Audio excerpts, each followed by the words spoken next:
Hermanos míos, queridos hijos en Cristo, hoy voy a hablarles de algo que muchos prefieren esconder bajo la alfombra, algo que destroza hogares, que parte corazones en pedazos y que lleva consigo consecuencias tan profundas que atraviesan generaciones enteras. Voy a hablarles del adulterio y de esas maldiciones que parecen perseguir a quienes rompen el sagrado pacto matrimonial.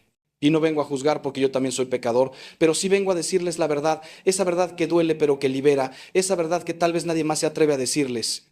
Porque he visto con estos ojos que Dios me dio cómo familias enteras se desmoronan, cómo niños lloran en silencio, cómo esposos traicionados pierden la fe no solo en su pareja, sino en la humanidad misma y a veces hasta en Dios. El adulterio no es simplemente un error, no es un tropiezo casual en el camino de la vida.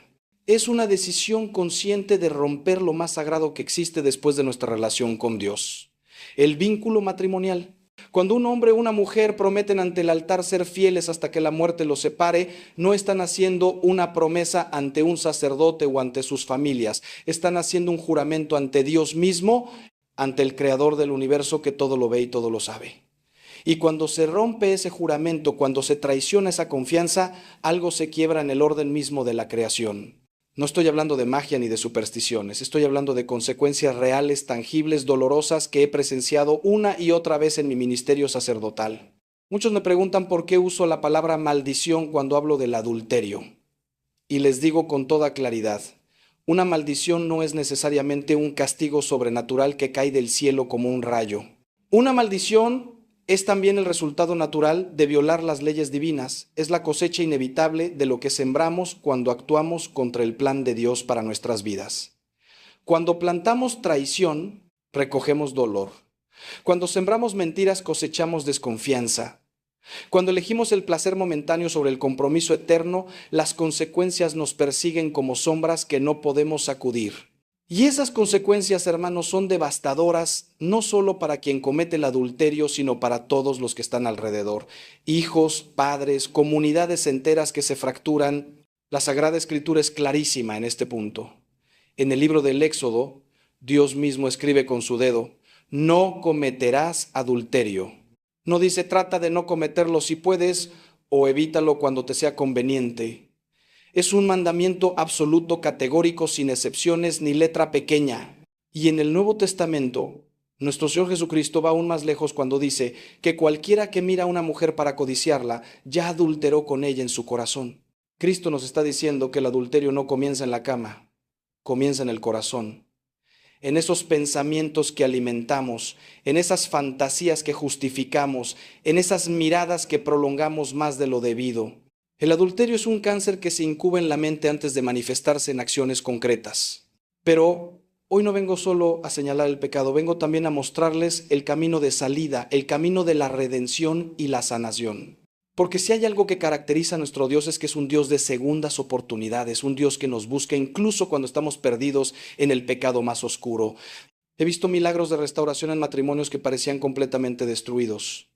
He visto esposos perdonar lo imperdonable y reconstruir sobre las ruinas de la traición. He visto adúlteros genuinamente arrepentidos transformarse en defensores del matrimonio. Pero también he visto las terribles consecuencias cuando no hay arrepentimiento verdadero, cuando se minimiza el daño causado, cuando se justifica lo injustificable. Por eso hoy vamos a recorrer juntos este camino difícil pero necesario para que comprendan la gravedad del adulterio y también la inmensidad de la misericordia divina.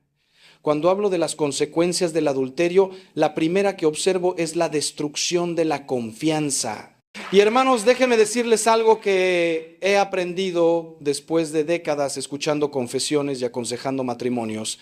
La confianza es el cimiento sobre el cual se construye todo en una relación. Sin confianza no hay verdadero amor, no hay verdadera intimidad, no hay verdadero hogar. Es como construir una casa sobre arena, como nos advierte Jesús en el Evangelio. Cuando el adulterio entra en escena, ese cimiento se agrieta de manera tan profunda que a veces parece imposible de reparar. He visto esposas que años después de descubrir la infidelidad todavía revisan los teléfonos de sus maridos, todavía dudan de cada palabra que sale de su boca, todavía sienten esa punzada de dolor cada vez que llegan tarde del trabajo. La segunda consecuencia devastadora es el daño psicológico que sufre la persona traicionada. No estamos hablando simplemente de tristeza pasajera o de un mal día. Estamos hablando de traumas profundos que pueden llevar a depresión severa, ansiedad crónica, trastornos del sueño, pérdida de autoestima y en casos extremos hasta pensamientos suicidas. He sostenido las manos temblorosas de hombres y mujeres que me dicen: Padre, siento que no valgo nada, que todo lo que viví fue una mentira, que nunca fui suficiente. El adulterio no solo rompe un corazón, destruye la imagen que una persona tiene de sí misma. Le hace cuestionar su valor, su belleza, su capacidad de ser amada. Y ese veneno psicológico puede durar años, décadas incluso, afectando todas las áreas de la vida de la persona traicionada. Los hijos, ay, mis queridos hermanos, los hijos son las víctimas más inocentes y más dañadas por el adulterio de sus padres. Y aquí es donde mi corazón más se desgarra, porque he visto niños perder la alegría en sus ojos, adolescentes, desarrollar problemas de conducta, jóvenes adultos incapaces de formar relaciones sanas porque crecieron viendo cómo el amor se podía traicionar tan fácilmente. Los niños aprenden sobre el amor viendo a sus padres, y cuando uno de esos padres comete adulterio, el mensaje que reciben es confuso y doloroso. Aprenden que las promesas se pueden romper, que el amor es condicional, que la lealtad es opcional. He escuchado a hijos adultos decirme: Padre, no me quiero casar porque vi lo que mi papá le hizo a mi mamá. O no puedo confiar en nadie porque si mi mamá pudo engañar a mi papá, cualquiera puede engañar a cualquiera. La cuarta consecuencia que quiero mencionar es la fragmentación de la comunidad familiar extendida. El adulterio no afecta solo a la pareja y sus hijos, sino a padres, hermanos, tíos, abuelos, amigos cercanos. He visto familias dividirse en bandos, con algunos defendiendo al adúltero y otros apoyando al traicionado. He visto cenas navideñas arruinadas para siempre, reuniones familiares que se vuelven campos de batalla emocionales, abuelos que mueren sin volver a hablarle a su hijo o hija porque no pueden perdonar el daño que causó a su yerno o nuera. El tejido social que mantiene unida a una familia se desgarra y esas heridas pueden tardar generaciones en sanar si es que alguna vez sanan completamente. Y finalmente, hermanos, está la consecuencia espiritual, que es la más grave de todas, aunque a veces la menos visible. El adulterio nos separa de Dios. Nos pone en estado de pecado mortal, que significa que cortamos la gracia santificante que nos mantiene unidos a Cristo. Es como desconectar el cable de alimentación de un aparato eléctrico. Puede que todavía funcione por un tiempo con baterías, pero eventualmente se apagará. Así es el alma que vive en pecado mortal. Puede seguir funcionando externamente, pero por dentro está muriendo espiritualmente. Y lo más trágico es que muchos adúlteros pierden la fe completamente. No porque no pueden reconciliar sus acciones con lo que saben que es correcto, entonces en lugar de arrepentirse, se alejan de la iglesia, dejan de orar, se amargan contra Dios. He visto personas que eran devotas, que iban a misa diariamente, que rezaban el rosario, caer en adulterio y convertirse en enemigos de la fe porque su conciencia les acusa día y noche. Ahora bien, tengo que hacerles una pregunta que tal vez los incomode, pero que es necesaria. ¿Por qué la gente comete adulterio? Porque nadie se levanta un día y dice: hoy voy a destruir mi matrimonio y hacer sufrir a todos los que amo. El adulterio es el final de un proceso, la culminación de una serie de decisiones pequeñas, de justificaciones graduales, de límites que se van corriendo poco a poco. Y aquí es donde necesito ser absolutamente claro con ustedes: el adulterio casi siempre comienza con el descuido del matrimonio propio. He visto una y otra vez cómo parejas que dejan de nutrir su relación, que se dan por sentados mutuamente, que dejan de tener tiempo de calidad juntos, que permiten que la rutina y el aburrimiento se instalen, están creando el terreno fértil para que la tentación entre y eche raíces. Uno de los factores más comunes que encuentro es la falta de comunicación profunda y honesta en el matrimonio. Muchas parejas viven bajo el mismo techo, pero son completos extraños emocionalmente. Él llega del trabajo cansado, se sienta frente al televisor y gruñe monosílabos cuando ella le pregunta cómo estuvo su día. Ella está agotada de criar a los niños, hacer las tareas del hogar y siente que su esposo no la ve, no la valora, no la aprecia. Y en ese vacío emocional, hermanos, es donde el diablo encuentra su oportunidad. Porque entonces aparece alguien en el trabajo que sí escucha, alguien que presta atención, alguien que hace sentir especial a esa persona que en su casa se siente invisible. Y ahí comienza la pendiente resbaladiza hacia el adulterio. Otro factor crítico es la falta de vida espiritual en el matrimonio. Cuando una pareja no ora junta, cuando no van a misa juntos, cuando no ponen a Dios en el centro de su relación, están construyendo sobre arena. He dicho esto miles de veces y lo repetiré hasta mi último aliento. Un matrimonio sin Dios está destinado al fracaso o al menos a ser mediocre y vacío.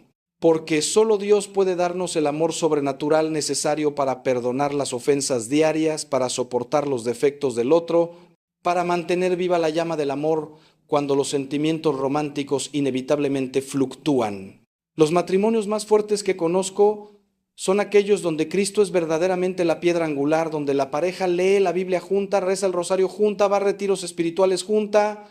La pornografía es otro veneno mortal que prepara el camino para el adulterio.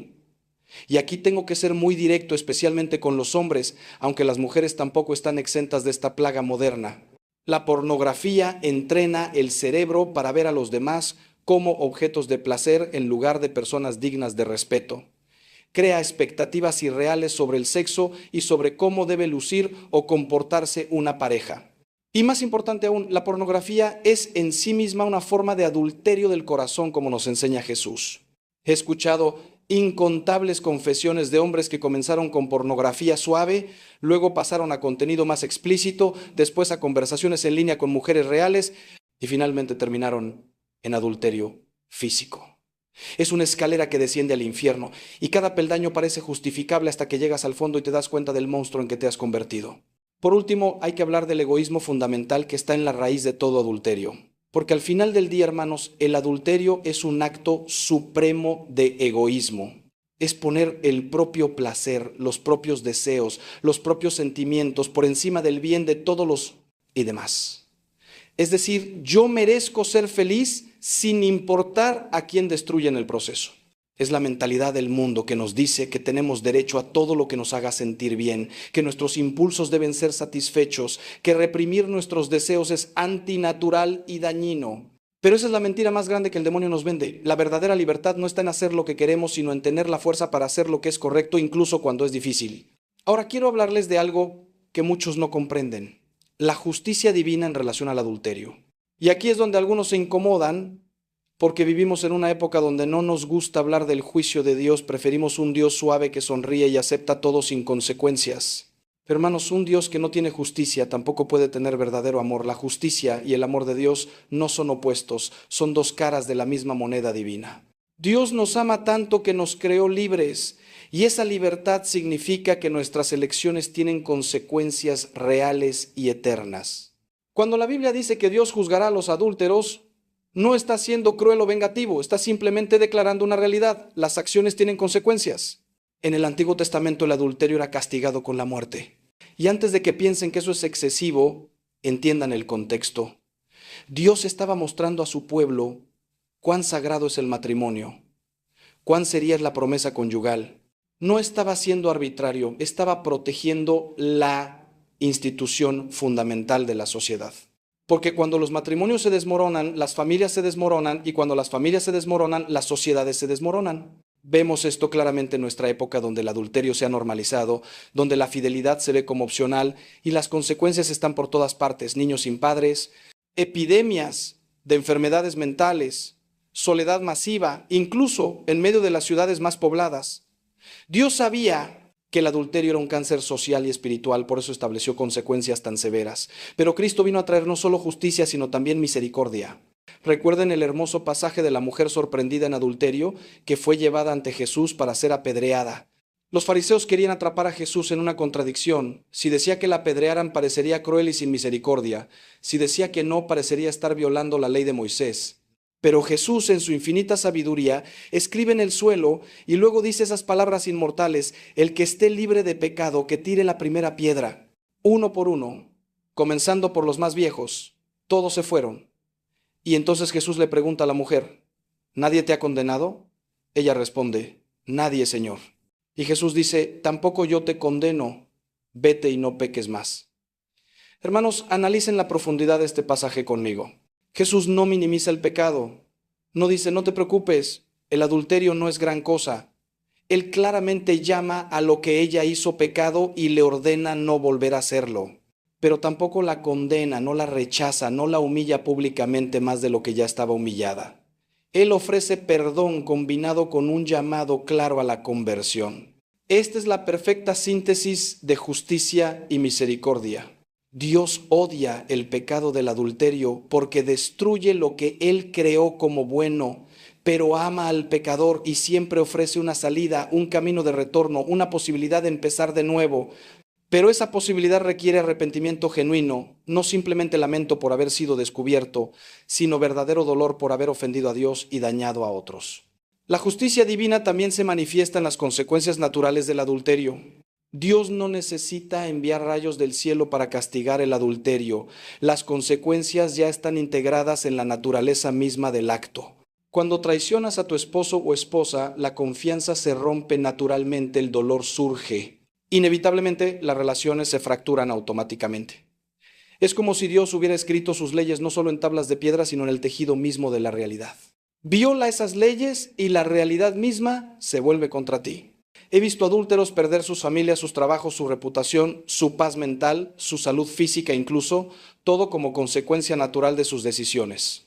Y cuando me preguntan por qué Dios me está castigando, les tengo que responder con amor, pero con firmeza. Dios no te está castigando, estás cosechando lo que sembraste. Las leyes de Dios no son arbitrarias, son descriptivas de cómo funciona el universo moral que Él creó. Quiero hacer una pausa aquí para preguntarles algo que debería hacer que todos examinemos nuestra conciencia profundamente. ¿Estoy protegiendo mi matrimonio o estoy jugando con fuego? Porque, hermanos, he visto demasiadas tragedias que comenzaron con personas que pensaban, a mí nunca me va a pasar o yo tengo control sobre la situación. Nadie planea tener un accidente automovilístico, pero si manejas a exceso de velocidad en una carretera mojada, las probabilidades aumentan dramáticamente. De la misma manera, nadie planea caer en adulterio, pero si mantienes amistades íntimas con personas del sexo opuesto sin la presencia de tu cónyuge, si compartes tus frustraciones maritales con compañeros de trabajo atractivos, si permites conversaciones coquetas, inocentes, si no estableces límites claros, estás jugando con fuego y eventualmente te vas a quemar. Hay ciertos límites que toda persona casada debe establecer y mantener sin excepción.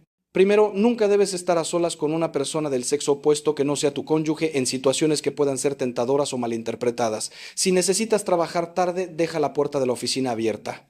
Si das un aventón a alguien, que sea en circunstancias donde otros puedan verlo.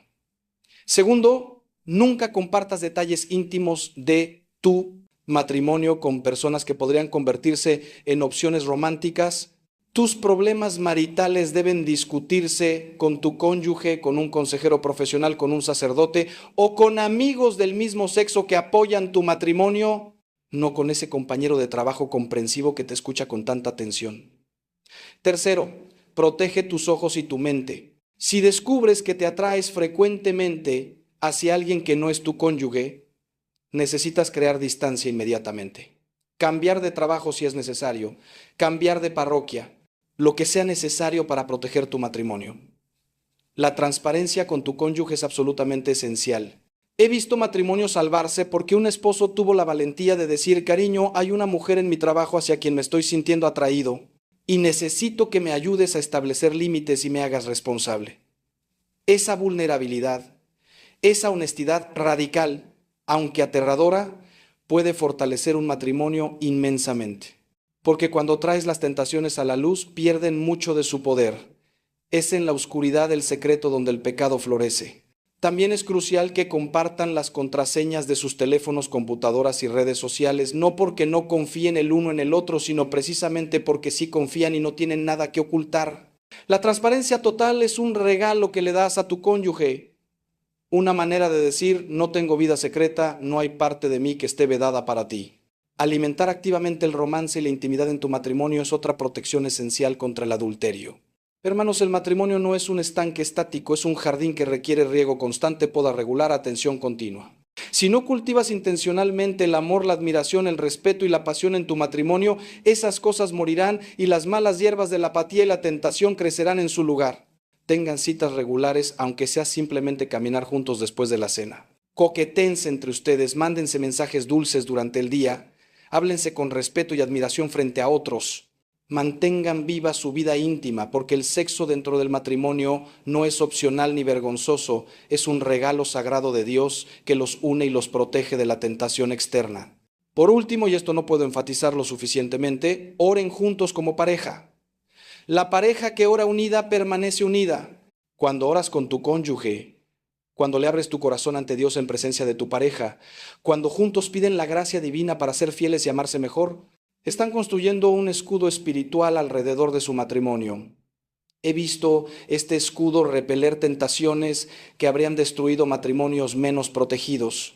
Satanás es un león rugiente que busca a quien devorar, como dice San Pedro, y su objetivo favorito son los matrimonios porque destruyendo matrimonios destruye familias y destruyendo familias destruye sociedades. Pero cuando un matrimonio está fundado en Cristo, cuando invocan diariamente la protección de la Santísima Virgen María, cuando viven en estado de gracia a través de la confesión y la Eucaristía regulares, están creando una fortaleza que las puertas del infierno no pueden prevalecer contra ella. Ahora debo hablarles de algo extremadamente difícil pero necesario. ¿Qué hacer cuando el adulterio ya ha ocurrido? Porque algunos de ustedes que están escuchando esto no necesitan prevención, necesitan sanación. Ya cayeron o su cónyuge cayó y se sienten perdidos en un mar de dolor, confusión, ira, culpa y desesperación. Primero que nada, déjenme decirles esto con todo el amor de Cristo que puedo expresar. Hay esperanza. No digo que será fácil. No digo que no dolerá. No digo que podrán simplemente olvidar y seguir adelante como si nada hubiera pasado. Lo que digo es que he visto la gracia de Dios hacer milagros en situaciones que parecían completamente sin esperanza. He visto matrimonios no solo sobrevivir al adulterio, sino salir más fuertes del otro lado. He visto adúlteros transformarse en santos.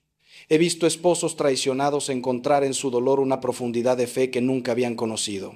Si fuiste tú quien cometió adulterio, lo primero que necesitas es arrepentimiento genuino. Y déjame ser claro sobre lo que eso significa, porque muchos confunden arrepentimiento con remordimiento. Remordimiento es sentir pena por ti mismo, por las consecuencias que estás enfrentando, por haber sido descubierto. Arrepentimiento es sentir dolor genuino por haber ofendido a Dios, por haber traicionado a tu cónyuge, por haber dañado a tus hijos, por haber violado tus votos sagrados. El remordimiento te hace sentir mal por estar en problemas. El arrepentimiento te hace sentir mal por haber causado problemas. El remordimiento busca minimizar el daño y mover hacia adelante rápidamente. El arrepentimiento reconoce la magnitud total de lo que hiciste y está dispuesto a hacer lo que sea necesario para reparar. Sin importar cuánto tiempo tome, la confesión sacramental es absolutamente esencial si cometiste adulterio. No puedes simplemente decir, bueno, Dios ya sabe lo que hice y ya me perdonó en mi corazón. No, hermano, no, hermana, eso no funciona así. Cristo estableció el sacramento de la reconciliación precisamente para pecados graves como este. Necesitas ir ante un sacerdote, confesar tu pecado en voz alta, escuchar las palabras de absolución, recibir la penitencia. Hay algo profundamente sanador en el acto de verbalizar tu pecado ante otro ser humano que representa a Cristo. Te saca del mundo de la negación y la minimización y te fuerza a confrontar la realidad de lo que hiciste. Y cuando escuchas al sacerdote decir, yo te absuelvo de tus pecados en el nombre del Padre, del Hijo y del Espíritu Santo, algo cambia en tu alma. La mancha del pecado mortal es lavada, la gracia santificante es restaurada, tu relación con Dios es reparada, pero la confesión ante Dios no es suficiente, también necesitas confesar ante tu cónyuge si es que aún no lo sabe. Y aquí es donde muchos se equivocan, pensando que están protegiendo a su pareja al mantener el secreto. Lo que no sabe no le hace daño, dicen. Mentira, el secreto es veneno. Tu cónyuge merece saber la verdad, por dolorosa que sea, porque solo la verdad puede ser el fundamento de la reconciliación genuina. Ahora, hay maneras sabias y maneras destructivas de confesar. No debes llegar y soltar todos los detalles gráficos en un momento de alivio egoísta de tu conciencia. Busca la guía de un sacerdote o consejero sobre cuándo, dónde y cómo compartir esta verdad de manera que, aunque dolorosa, abra la puerta a la sanación en lugar de causar trauma adicional innecesario. Una vez confesado, necesitas cortar completamente toda comunicación con la persona con quien cometiste adulterio. No solo seamos amigos, no necesitamos cerrar correctamente, no una última conversación para tener cierre. Corte total, inmediato, absoluto. Bloquea el número, elimina de las redes sociales, cambia de trabajo si es necesario, porque cualquier contacto continuo es como intentar que sane una herida mientras continúas abriéndola. También necesitas ser completamente transparente con tu cónyuge de aquí en adelante. Dale acceso total a tu teléfono, correos, ubicación, lo que sea necesario para comenzar a reconstruir la confianza. Sí, se sentirá como vivir bajo vigilancia y esa es exactamente la consecuencia natural de haber destruido la confianza. Pero si eres paciente, si eres consistente, si no hay más secretos ni mentiras, con el tiempo la confianza puede comenzar a reconstruirse. Si eres la persona traicionada, hermano o hermana, mi corazón sangra por ti. Sé que el dolor que sientes es casi insoportable. Sé que hay momentos donde no puedes respirar por el peso del dolor en tu pecho. Sé que hay noches donde no puedes dormir porque tu mente reproduce una y otra vez imágenes de tu cónyuge con otra persona.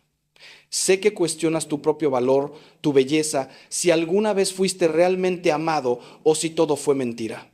Déjame decirte algo que necesitas escuchar, esto no es tu culpa. No importa qué problemas había en tu matrimonio, no importa cómo cambió tu cuerpo después de tener hijos, no importa si no eras tan romántico o apasionado como solías ser, nada de eso justifica el adulterio. Tu cónyuge tuvo opciones. Podía haber comunicado sus frustraciones, podía haber buscado consejería matrimonial, podía haber trabajado contigo para mejorar la relación. En lugar de eso eligió traicionarte. Y esa elección es 100% suya, no tuya. Dicho esto, ahora tienes tu propia elección que hacer. ¿Intentarás perdonar y reconstruir o terminarás el matrimonio? Y déjame ser claro, la Iglesia reconoce el adulterio como uno de los motivos válidos para separación y en ciertas circunstancias graves puede ser fundamento para una declaración de nulidad. No estás obligado a permanecer en un matrimonio con alguien que continúa siendo infiel o abusivo. Sin embargo, también quiero recordarte lo que dice el Catecismo de la Iglesia Católica, que tenemos la obligación de perdonar, incluso cuando alguien nos ha herido gravemente. Perdonar no significa que lo que pasó estuvo bien, no significa que no hubo daño real, no significa que confías inmediatamente de nuevo o que las cosas vuelven a ser como antes. Perdonar significa que eliges liberar el veneno del resentimiento y el odio que te está envenenando a ti más que a nadie. Significa que decides no permitir que la traición de tu cónyuge te transforme en una persona amargada y cínica. El proceso de sanación después del adulterio toma tiempo, mucho más tiempo de lo que la mayoría espera. Los expertos dicen que típicamente toma de 2 a 5 años para que un matrimonio se recupere completamente de una infidelidad. Y eso es si ambas partes están completamente comprometidas con el proceso de sanación. Habrá días buenos y días terribles. Habrá momentos donde sientes que estás progresando y otros donde el dolor te golpea como una ola inesperada y sientes que estás de vuelta en el día 1. Esto es normal. La sanación no es lineal, es más como una espiral donde pasas por los mismos temas una y otra vez, pero cada vez desde un lugar de mayor madurez y entendimiento. La consejería profesional es absolutamente necesaria para navegar este proceso. No intenten hacerlo solos. Necesitan un terapeuta cristiano que entienda el valor del matrimonio sacramental, que no va a decirles a la primera dificultad, divórciate y sigue adelante. Alguien que pueda ayudarles a procesar el dolor, identificar los factores que contribuyeron a la vulnerabilidad en el matrimonio, enseñarles herramientas de comunicación y guiarlos paso a paso hacia la reconstrucción. Necesitan también apoyo espiritual, dirección de un sacerdote sabio, participación regular en los sacramentos, especialmente la Eucaristía y la confesión. Y necesitan una comunidad de fe que los rodee, que ore por ustedes, que los apoye sin juzgar. Una cosa más para la persona traicionada, en algún momento, y solo tú sabrás cuándo, necesitarás tomar la decisión de perdonar o de terminar el matrimonio. No puedes quedarte en el limbo indefinidamente, manteniendo a tu cónyuge en una especie de castigo eterno, donde nunca puede hacer suficiente penitencia. Si decides intentar reconstruir, entonces en algún momento tendrás que hacer la elección consciente de perdonar, no por sentimiento, sino por decisión de la voluntad, y comenzar a mirar hacia el futuro en lugar de estar constantemente mirando hacia atrás. Si decides que no puedes o no quieres continuar el matrimonio, entonces necesitas procesar ese duelo, buscar la guía de la iglesia sobre los pasos apropiados y eventualmente liberarte emocionalmente para poder seguir adelante con tu vida. Lo que no puedes hacer es quedarte atrapado en un matrimonio donde cada día le recuerdas a tu cónyuge su traición, donde nunca puede redimirse, donde el pasado define todo el presente y el futuro. Quiero hablarles ahora sobre algo que raramente se discute, pero que he observado una y otra vez en mi ministerio, las consecuencias generacionales del adulterio. Hermanos, el pecado no existe en el vacío. Nuestras acciones envían ondas que se expanden mucho más allá de lo que podemos ver en el momento. He visto cómo el adulterio de un padre o una madre afecta no solo a sus hijos directos, sino a sus nietos e incluso a sus bisnietos. Es como si plantara semillas de dolor que continúan brotando generación tras generación. Los hijos de padres adúlteros a menudo desarrollan patrones de apego inseguro que llevan a sus propias relaciones. Pueden volverse incapaces de confiar, o pueden repetir el mismo patrón de infidelidad que vieron en sus padres, o pueden irse al extremo opuesto y volverse patológicamente controladores y celosos en sus relaciones. He escuchado a adultos de 30, 40, 50 años contarme cómo el adulterio de sus padres, que ocurrió cuando eran niños o adolescentes, todavía los persigue, todavía afecta sus relaciones actuales, todavía colorea cómo ven el amor y el compromiso. Una mujer me dijo una vez: Padre, tengo 42 años y un esposo maravilloso que me ha sido fiel durante 20 años de matrimonio, pero todavía hay una parte de mí que espera que me traicione, como mi papá traicionó a mi mamá. No puedo relajarme completamente en el amor porque vi que el amor puede convertirse en traición en un instante. Este es el legado del adulterio, desconfianza que se transmite como un virus de generación en generación. Los nietos del adulterio también sufren, aunque nunca conocieron directamente lo que pasó. Crecen en hogares donde sus propios padres están luchando con problemas de confianza, donde el miedo a la traición contamina la atmósfera familiar. Aprenden indirectamente que el amor es peligroso, que comprometerse completamente es arriesgado, que mantener las paredes emocionales arriba es más seguro, y así el veneno continúa fluyendo, diluyéndose quizás con cada generación, pero nunca completamente desapareciendo. He visto familias completas marcadas por patrones de divorcio, infidelidad, relaciones disfuncionales que se pueden rastrear hasta un acto de adulterio que ocurrió hace 2 o 3 generaciones. Pero aquí está la buena noticia, hermanos.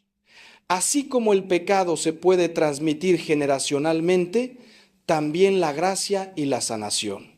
Cuando alguien tiene la valentía de romper estos patrones, de buscar sanación genuina, de perdonar verdaderamente, de aprender nuevas formas de relacionarse, pueden convertirse en lo que yo llamo rompedores de maldiciones generacionales. En lugar de transmitir el veneno a la siguiente generación, transmiten sanación. En lugar de modelar traición y desconfianza, modelan fidelidad y amor comprometido.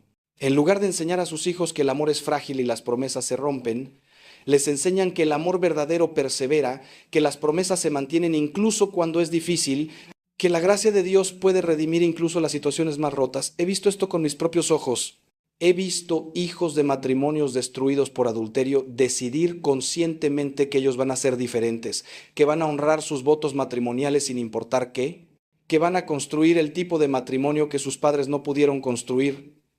Y cuando lo hacen, cuando sus propios hijos crecen viendo un modelo sano de amor comprometido, la maldición se rompe, la cadena de dolor se corta, una nueva historia comienza. Y eso, hermanos, es el poder de la redención, el poder de la gracia, el poder de un solo individuo decidiendo que el pasado no va a determinar el futuro. Ahora necesito abordar algo controversial pero esencial. La enseñanza de la Iglesia sobre el matrimonio, el divorcio y las segundas uniones.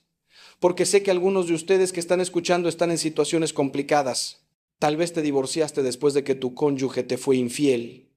Tal vez volviste a casarte civilmente, pero nunca obtuviste una anulación. Tal vez estás viviendo con alguien sin estar casado porque tu matrimonio sacramental anterior todavía existe técnicamente, aunque hace años que no vives con esa persona. Y tal vez has escuchado que la iglesia es rígida, insensible, que no entiende tu situación particular. Déjame explicarte con amor, pero también con claridad lo que la iglesia realmente enseña y por qué. La Iglesia Católica enseña que el matrimonio sacramental entre dos personas bautizadas es indisoluble. Cuando un hombre y una mujer se casan válidamente ante la Iglesia, prometen ante Dios amarse y honrarse todos los días de su vida. Esa promesa, cuando se hace válidamente, crea un vínculo que ningún poder humano puede romper, ni siquiera el divorcio civil. Ahora, esto no significa que las personas estén obligadas a vivir en situaciones abusivas o peligrosas. La Iglesia reconoce que puede haber razones serias para la separación física, pero la separación física e incluso el divorcio civil para efectos legales como la división de bienes o la custodia de los hijos no disuelven el vínculo sacramental. Esto puede sonar duro, pero hay razones profundas para esta enseñanza.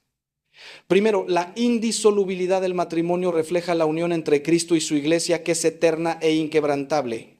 El matrimonio sacramental es una imagen viva de ese amor divino. Segundo, protege la dignidad del matrimonio mismo. Si el matrimonio pudiera disolverse fácilmente, dejaría de ser el compromiso total y permanente que está diseñado para ser. Se convertiría en un contrato temporal sujeto a renegociación cuando las cosas se ponen difíciles. Tercero, protege a la parte más débil en el matrimonio, especialmente a las mujeres e hijos que históricamente han sido abandonados cuando los hombres decidían que querían mejorar a una esposa más joven. La indisolubilidad dice, no, no puedes simplemente descartar a tu cónyuge como si fuera un electrodoméstico viejo. Ahora, una anulación es diferente de un divorcio. Una anulación no dice, este matrimonio existió, pero ahora lo estamos terminando. Una anulación dice, nunca existió un matrimonio sacramental válido desde el principio, aunque había la apariencia de uno. Puede haber muchas razones para esto. Uno o ambos cónyuges nunca tuvieron la intención de ser fieles o de tener hijos o de permanecer juntos permanentemente. O hubo una inmadurez psicológica seria que impidió dar un consentimiento verdadero.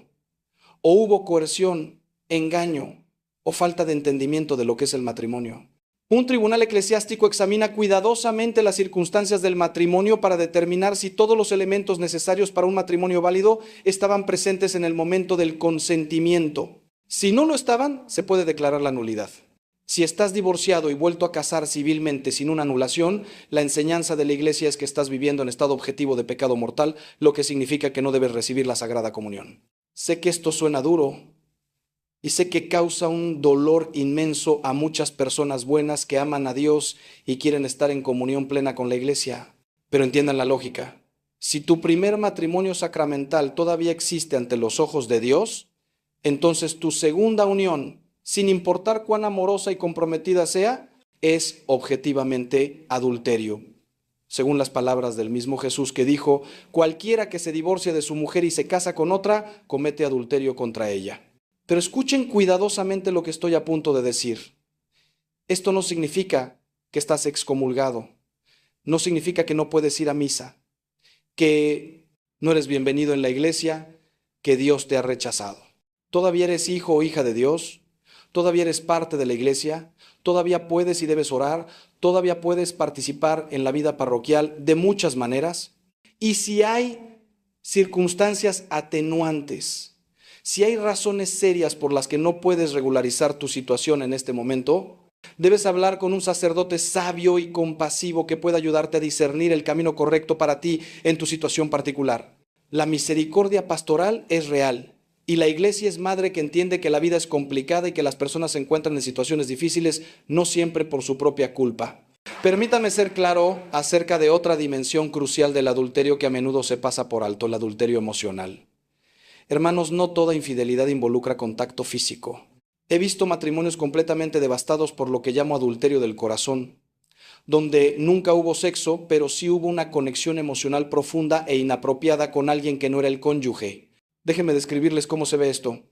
Empiezas a compartir tus problemas maritales con un compañero de trabajo o amigo del sexo opuesto.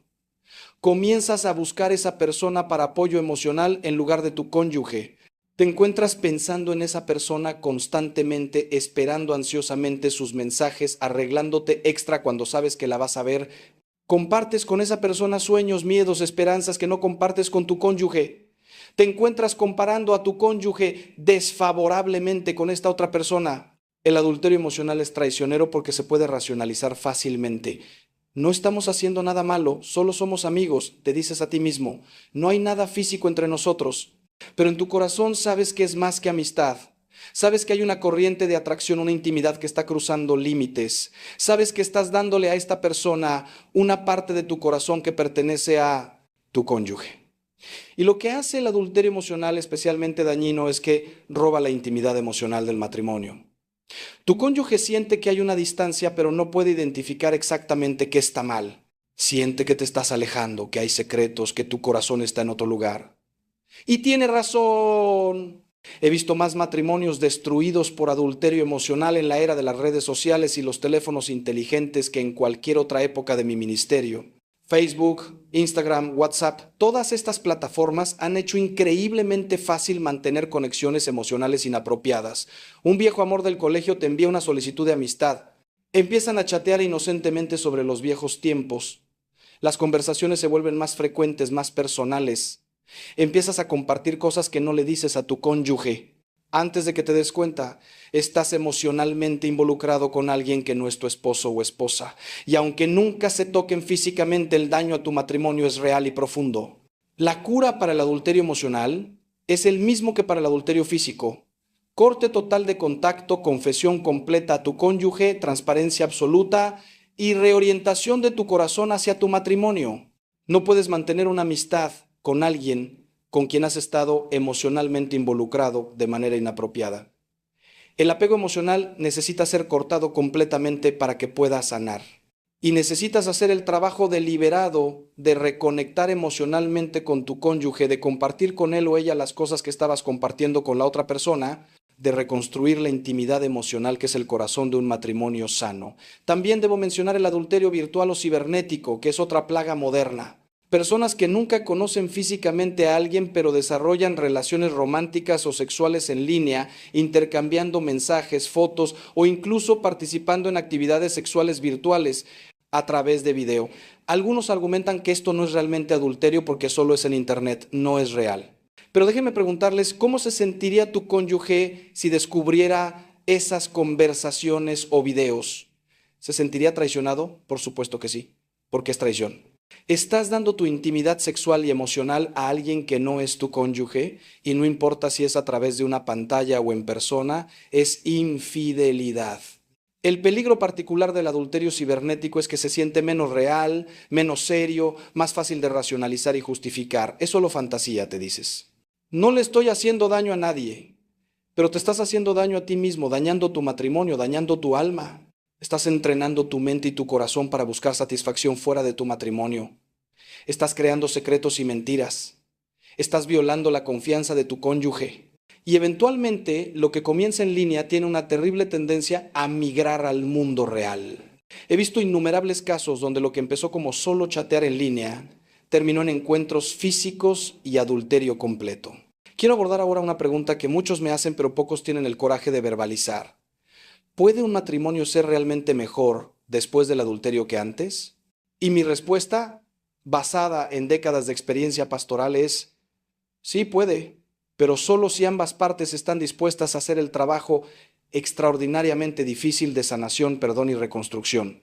He visto matrimonios que eran mediocres, donde las parejas simplemente coexistían sin verdadera intimidad o conexión, destrozarse por el adulterio, y luego en el proceso de sanación descubrir una profundidad de amor, comunicación y compromiso que nunca habían experimentado antes. El dolor del adulterio los obligó a confrontar problemas que habían estado ignorando durante años. La crisis los llevó a terapia, a dirección espiritual, a conversaciones honestas que habían estado evitando. Pero tengan cuidado de no romantizar esto. No estoy diciendo que el adulterio sea bueno o que sea algún tipo de regalo disfrazado. El adulterio siempre es pecado, siempre causa daño, siempre trae consecuencias dolorosas. Lo que estoy diciendo es que Dios, en su infinita sabiduría y misericordia, puede traer bien incluso del mal. Puede escribir derecho con renglones torcidos, puede usar incluso nuestros peores pecados y nuestros dolores más profundos como catalizadores para el crecimiento y la transformación, si se los permitimos. Pero esto requiere que el cónyuge adúltero esté genuina y completamente arrepentido, dispuesto a hacer lo que sea necesario para reconstruir la confianza, y que el cónyuge traicionado esté dispuesto a hacer el trabajo igualmente difícil de perdonar y no usar la traición como arma perpetua. Los matrimonios que emergen más fuertes del adulterio generalmente tienen ciertas características en común. Primero, ambos cónyuges se apropian de sus contribuciones a los problemas del matrimonio, aunque el adulterio mismo fue la elección de solo uno. La persona traicionada reconoce, aunque la infidelidad fue tu elección y tu responsabilidad, yo también dejé que nuestro matrimonio se marchitara, dejé de priorizarte, dejé de nutrirnos. Segundo, hay un compromiso inquebrantable de ambas partes de hacer lo que sea necesario, buscar ayuda profesional, hacer el trabajo emocional y espiritual difícil, no darse por vencidos cuando el camino se pone duro. Tercero, hay transparencia total donde nada está oculto, donde todas las preguntas son respondidas honestamente por doloroso que sea. Cuarto, hay paciencia por parte de ambos. El cónyuge infiel es paciente con el proceso de sanación del traicionado, entendiendo que no puede simplemente esperar que lo supere rápidamente. El cónyuge traicionado es paciente consigo mismo, permitiéndose sentir todos los sentimientos sin juzgarse. Quinto, hay un recompromiso explícito con el matrimonio. No solo deciden intentarlo, sino que renuevan activamente sus votos, reafirman su compromiso ante Dios, declaran ante su comunidad su intención de reconstruir. Y sexto, mantienen a Cristo en el centro absoluto de su proceso de sanación, orando juntos diariamente, asistiendo a misa, recibiendo los sacramentos, buscando dirección espiritual. Quiero compartir con ustedes la historia de un matrimonio que conozco bien, cambiando los nombres, por supuesto, para proteger su privacidad. Carlos y María habían estado casados por 15 años cuando ella descubrió que él había tenido una aventura de 6 meses con una compañera de trabajo. El descubrimiento destrozó a María. Perdió 15 kilos en un mes. Desarrolló ataques de pánico, consideró seriamente el suicidio. Carlos estaba genuinamente arrepentido, pero no tenía idea de cómo comenzar a reparar el daño que había causado. Vinieron a verme desesperados y les dije la verdad. El camino por delante sería largo y doloroso, pero si estaban dispuestos a caminar juntos había esperanza. Pasaron los siguientes 3 años en terapia intensiva, dirección espiritual regular y haciendo el trabajo difícil de reconstruir su matrimonio. Hubo momentos donde María quería rendirse, donde el dolor era tan intenso que no podía imaginar continuar.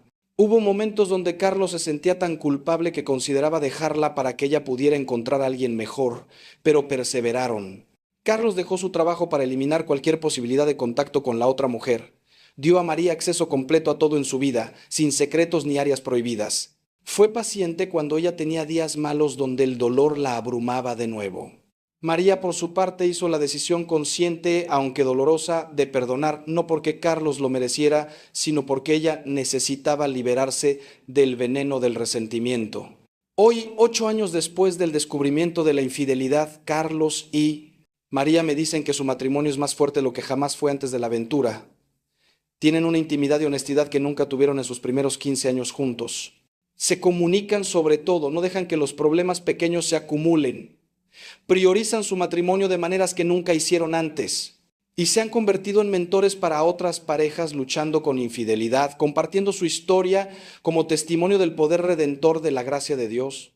No están agradecidos por el adulterio, eso sería perverso, pero están agradecidos por lo que Dios hizo con el adulterio, cómo usó ese evento terrible para transformar su matrimonio. Ahora debo preguntarles algo que tal vez los confronte incómodamente. ¿Hay algún área de tu vida donde estás siendo infiel a Dios? Porque, hermanos, así como podemos ser infieles a nuestros cónyuges, también podemos ser infieles a Dios. Y este es el adulterio espiritual, que es el tema de gran parte del Antiguo Testamento. Cuando los profetas hablan de Israel prostituyéndose con ídolos, están usando el lenguaje del adulterio. Cuando Oseas es llamado a casarse con una prostituta como símbolo de la relación de Dios con su pueblo infiel, es una imagen del adulterio espiritual. Dios nos creó para Él, para tener una relación exclusiva de amor con Él. Cuando ponemos cualquier otra cosa en el lugar que solo Dios debe ocupar, cuando amamos algo más que a Dios, cuando servimos a otros maestros, estamos cometiendo adulterio espiritual. ¿Cuáles son los ídolos modernos que nos tientan al adulterio espiritual? El dinero es un ídolo poderoso. Y Jesús mismo dijo que no podemos servir a Dios y al dinero. Cuando tu vida gira en torno a acumular riqueza, cuando sacrificas tu integridad por ganancias financieras, cuando trabajas tanto que no tienes tiempo para Dios o tu familia, el dinero se ha convertido en tu Dios. El placer es otro ídolo común. Cuando la búsqueda de la gratificación inmediata gobierna tus decisiones, cuando no puedes negarte nada a ti mismo, cuando tu lema es, si se siente bien, hazlo, el placer se ha convertido en tu Dios. El poder y el estatus son ídolos que nos hacen traicionar nuestros valores, pisotear a otros, vivir en hipocresía para mantener nuestra posición e imagen. Incluso cosas buenas pueden convertirse en ídolos. Tu familia puede convertirse en un ídolo si la amas más que a Dios, si haces cualquier cosa por tus hijos, incluyendo actos inmorales, si tu identidad está completamente envuelta en ser padre o madre en lugar de ser hijo o hija de Dios primero. Tu trabajo puede convertirse en un ídolo si defines tu valor por tu éxito profesional, si sacrificas tu alma por avanzar en tu carrera. Incluso tu propio bienestar y autorrealización pueden convertirse en ídolos en nuestra cultura obsesionada con el autocuidado y el vivir tu verdad. Cuando tu propia felicidad y satisfacción son más importantes que obedecer a Dios, te has convertido en tu propio ídolo. El adulterio espiritual, como el adulterio matrimonial, trae consecuencias devastadoras. nos aleja de la fuente de vida verdadera, nos deja vacíos y ansiosos, nos hace perseguir satisfacciones que nunca satisfacen completamente. San Agustín lo dijo perfectamente: nos hiciste, Señor, para ti, y nuestro corazón está inquieto hasta que descanse en ti. Cuando intentamos llenar ese espacio con forma de Dios en nuestro corazón con cualquier otra cosa, dinero, placer, relaciones, logros, nunca encaja correctamente. Siempre hay un vacío, siempre hay una insatisfacción, siempre hay un anhelo por algo más, porque nada excepto Dios puede satisfacer completamente el corazón humano. La cura para el adulterio espiritual es la misma que para el adulterio matrimonial. Arrepentimiento, confesión, cortar completamente con el ídolo y reorientar tu corazón hacia Dios. Necesitas identificar honestamente qué has puesto en el lugar de Dios en tu vida. Necesitas confesar este pecado. Reconocer que has estado adorando a la creación en lugar del Creador. Necesitas hacer cambios concretos en tu vida para remover el ídolo, lo que puede significar cambios financieros drásticos, cambios de estilo de vida, cambios de prioridades. Y necesitas llenar el espacio que el ídolo ocupaba con Dios mismo a través de la oración constante, la lectura de la Escritura, la participación en los sacramentos, el servicio a otros. Hermanos, estamos llegando al final de nuestra reflexión, pero antes de despedirme quiero dejarles con un mensaje de esperanza profunda. No importa dónde estés hoy, no importa qué has hecho o qué te han hecho, no importa cuán roto esté tu matrimonio, tu corazón, Dios puede redimirlo. He visto demasiados milagros para dudar del poder transformador de la gracia divina. He visto adúlteros convertirse en santos.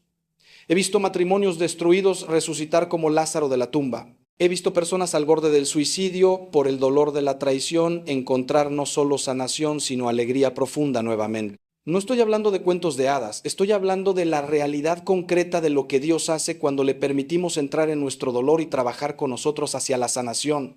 Si has cometido adulterio y el peso de la culpa te está aplastando, escucha estas palabras: Dios te ama. Tu pecado es grave, sí, pero no es imperdonable.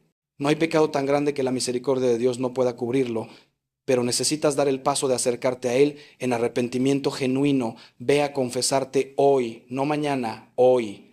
Busca un sacerdote que pueda guiarte hacia la sanación. Haz las reparaciones necesarias con aquellos a quienes has dañado. Y luego, hermano, hermana, levántate y camina en la libertad del perdón de Dios. No permitas que el diablo te mantenga atrapado en ciclos de culpa y vergüenza que te paralizan. Dios ya te perdonó si vienes a Él arrepentido. Ahora necesitas aprender a perdonarte a ti mismo y vivir en la gracia que Él te ofrece. Si eres la persona traicionada y el dolor te está consumiendo, quiero que sepas que es normal sentir lo que sientes. No necesitas fingir que estás bien cuando no lo estás. No necesitas perdonar antes de estar listo. Lleva tu dolor a Dios. Grita, llora, pregunta, ¿por qué? Si necesitas hacerlo. Dios es suficientemente grande para manejar tus emociones más intensas. Y en tu propio tiempo, cuando estés listo, pídele a Dios la gracia del perdón. No puedes perdonar con tus propias fuerzas. El perdón verdadero es un regalo sobrenatural que solo Dios puede dar.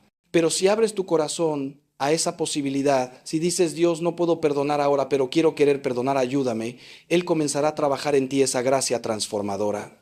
Y si tu matrimonio está bien, si nunca has enfrentado la pesadilla del adulterio, no asumas que nunca te pasará. Manténganse vigilantes, protejan su matrimonio, inviertan en él diariamente. Agradezcan a Dios por el regalo que tienen y cuídenlo como el tesoro que es. Sean luz para otros matrimonios que luchan. Compartan su historia, su éxito, no con orgullo, sino con humildad, reconociendo que sin la gracia de Dios, cualquiera de nosotros puede caer. Oren por los matrimonios en su comunidad, especialmente aquellos que saben están pasando por momentos difíciles. Sean parte de la solución, construyendo una cultura que honra y protege el matrimonio en lugar de socavarlo. Queridos hijos en Cristo, los dejo hoy con las palabras del Salmo 147.